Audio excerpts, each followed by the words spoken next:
दोस्तों नमस्कार, मेरा नाम है राजेश बेरी और आप सुन रहे हैं कहानी दलबीर कौर, सिर्फ वेरी गुड स्टोरीज पर। दोस्तों, अभी तक आपने सुना कि दलबीर कौर कोर्ट में केस हारने के बाद जब घर आती हैं तो पाती हैं कि धीरे धीरे घर के सभी लोगों का विश्वास उसकी इस लड़ाई से उठता जा रहा है। यहां तक कि सुप्रीत, सरबजीत की पत्नी, उसके लिए भी अब उसका पति अब एक याद बन के रह गया है। बस उन यादों के सहारे तो जीवन बिता रही थी। वो इन यादों में खोई हुई है कि अचानक उसे खिड़की के बाहर किसी लड़की की आवाज सुनाई देती है जो कान पर फोन लगाकर जोर जोर से बातें कर रही है। ये पूनम है, सरबजीत की दूसरी बेटी। उम्र लगभग 18 साल की है, कॉलेज में पढ़ती है। बेशक पंजाबी संस्कार हैं पर आज के टाइम के साथ चलती है। 23 दिन की थी जब उसके पापा सरबजीत चले गए थे। सुप्रीत कान लगाकर पूनम की बातें सुनने लगती है जो फोन पर किसी से बात कर रही है। नो यार, ये धरना वरना court vote all time waste है यार। मैं कहीं नहीं जाती, मैं फ्री हूं। मैं नहीं इन सब बातों को मानती। सच कहूं, मुझे आज तक समझ ही नहीं आया कि बुआ और स्वपन भी आज तक कर क्या रही हैं। मुझे तो लगता है कि सिर्फ टाइम वेस्ट कर रही हैं। सच कहूं, मुझे तो डाउट है कि पापा जिंदा भी हैं कि नहीं। वो ये बात बड़ी कैजुअली कह जाती है और जैसी मूर्ति है सामने दलबीर खड़ी है। उसकी आंख में गुस्सा है। वो आप देखती है ताब बस पूनम पर बरस पड़ती है।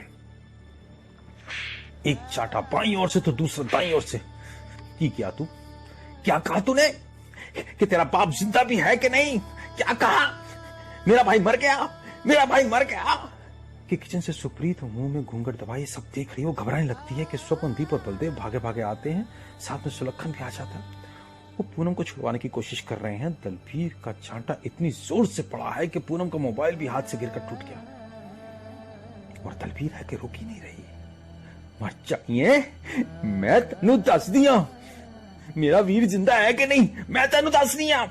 कि बलदेव दलबीर को पकड़ लेता है और स्वप्न को पूनम को अंदर ले जाने के लिए कहता है। स्वपन, लाके जा पूनम को अंदर। पूनम के बाल बिखर गए हैं, कपड़े तहस नहस हो गए हैं। उसे पता ही नहीं चला कि कब क्या हो गया। स्वप्न उसे दलबीर से छुड़वा कर अंदर लेकर जाती है। बलदेव ने दलबीर को पकड़ रखा है। गुस्से के मारे दलबीर की सांसें फूले जा रही हैं। सुप्रीत जो खिड़की से सारा नजारा देख रही थी वो फिर से किचन में काम करने लगती है, मानो उसके लिए ये रोज की बात थी। दलबीर को सुलक्षण शांत करने की कोशिश कर रहा है। सुलक्षण दलबीर को ठंडा करता है पर दलबीर वो तो सपने में भी अपने भाई की मौत के बारे में नहीं सोच सकती। वो फूट पड़ती है। मैं कल्ली लड़ रही हूं, अकेली लड़ रही हूं मैं अपने भाई की रिहाई के लिए, क्योंकि मैंने अपना वीर खोया है। किसी को कुछ नहीं पड़ी। वो देखती किचन में सुप्रीत चेहरे पर घूंघट डाले सब्जी काट रही है। दलबीर आके कहती है, वही संस्कार बच्चों में भी पड़े हैं जो इसके हैं। सुप्रीत एक पल रुकती फिर सब्जी काटने लगती है और दलबीर अब रोई जा रही है।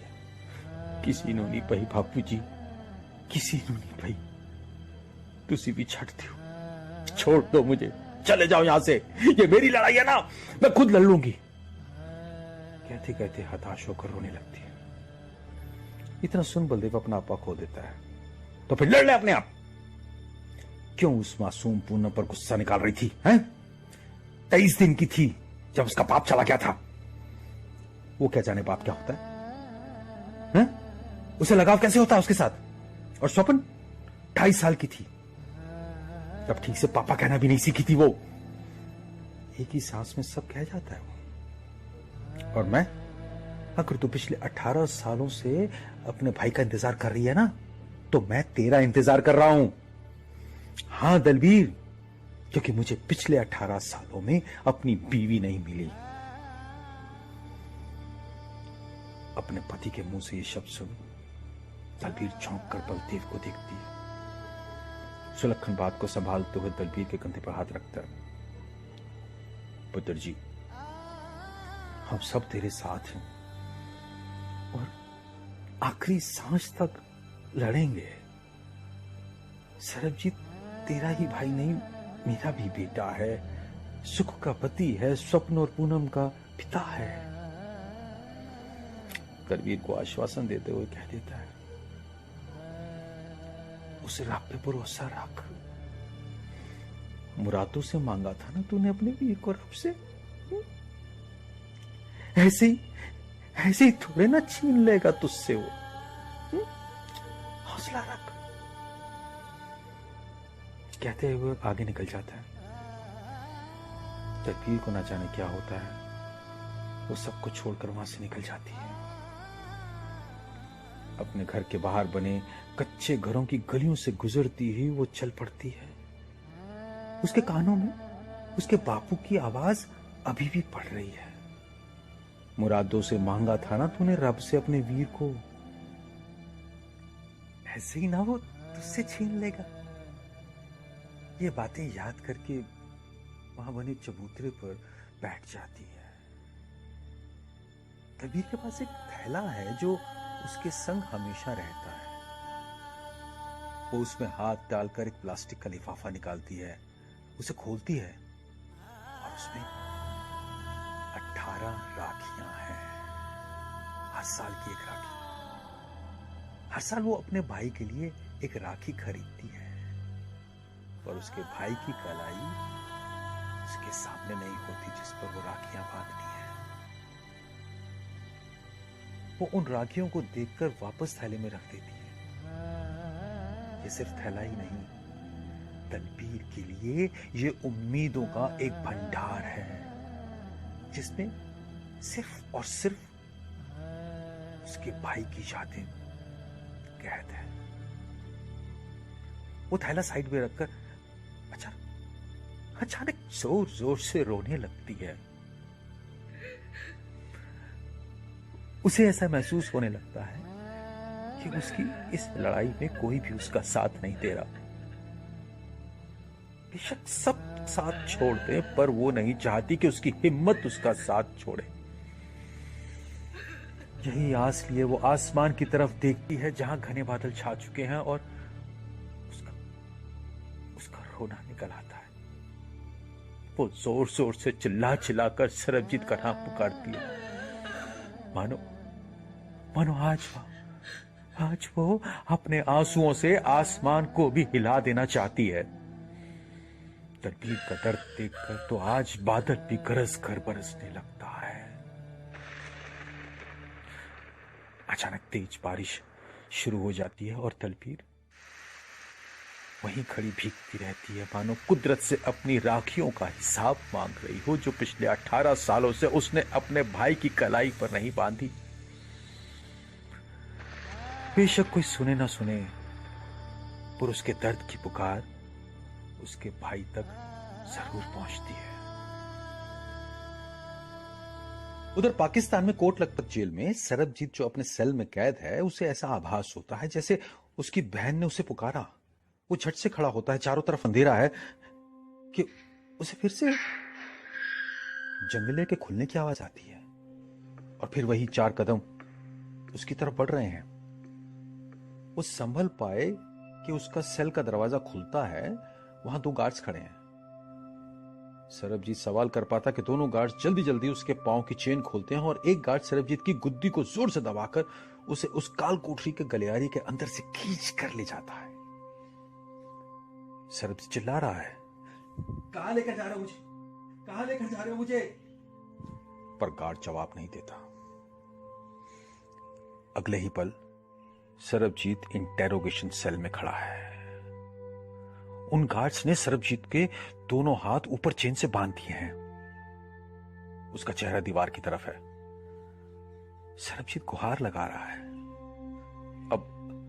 अब क्यों टॉर्चर कर रहे हो मुझे?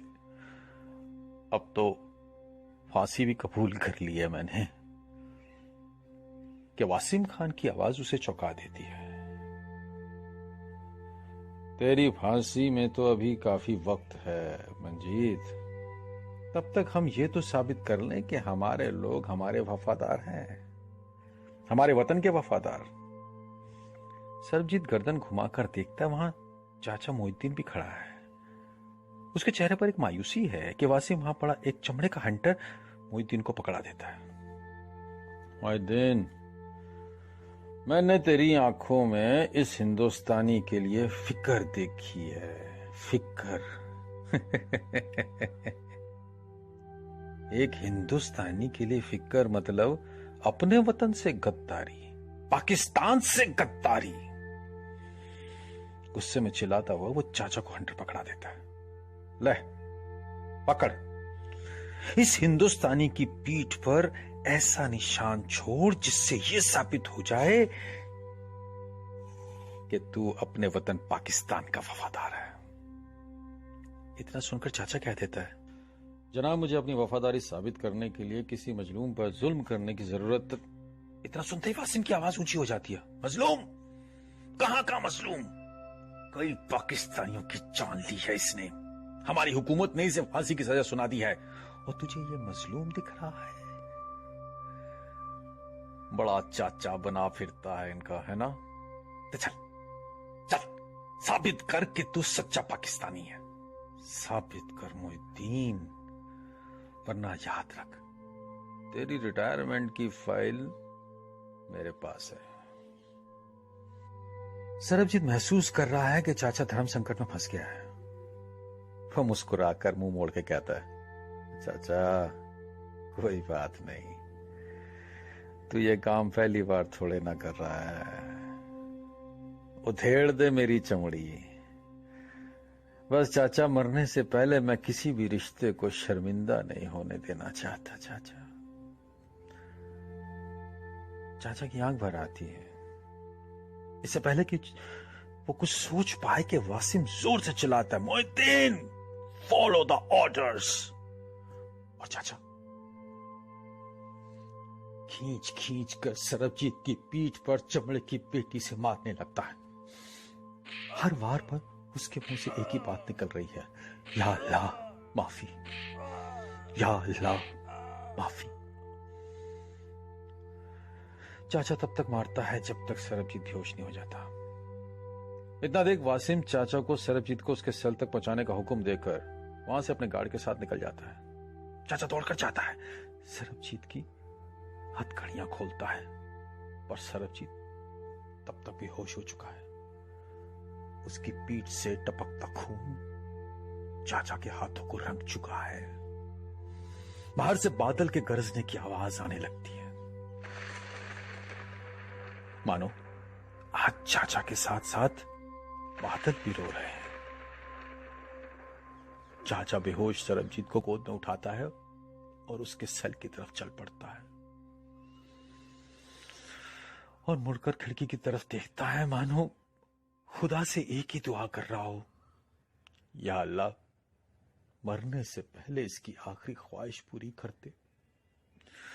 इसका दर्द भरा पैगाम इसकी बहन तक पहुंचा दे। और बादल जोर से गरज कर मानो चाचा की फरियाद सुन रहे हो।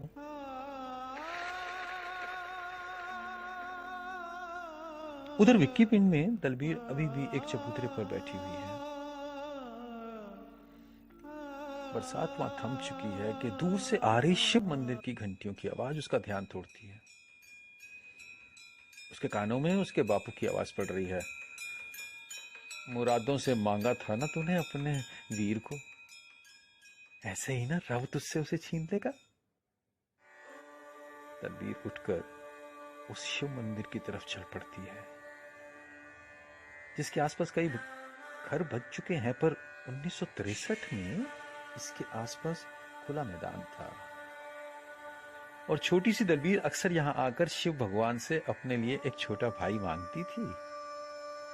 यही पुकारती थी नन्ही सी दलबीर, हे भोलेनाथ, मुझे एक छोटा सा वीर दे दे, गोरा ही नहीं, अपने जैसा काला ही दे दे, पर एक वीर दे दे भोलेनाथ। और उस दिन भोलेनाथ ने उसकी पुकार सुन ली थी। क्या थी दलबीर के बचपन की कहानी, जानेंगे प्रेम की धाराओं में बहती हुई बहन और भाई की ये प्रेम गाथा अगले भाग में। सुनते रहिए मेरे यानी राजेश बेरी के संग तलबीर कौर, सिर्फ वेरी गुड स्टोरीज पर। खुश रहिए, अपने आसपास के लोगों से प्यार कीजिए, अपने देश से प्यार कीजिए। जय हिंद।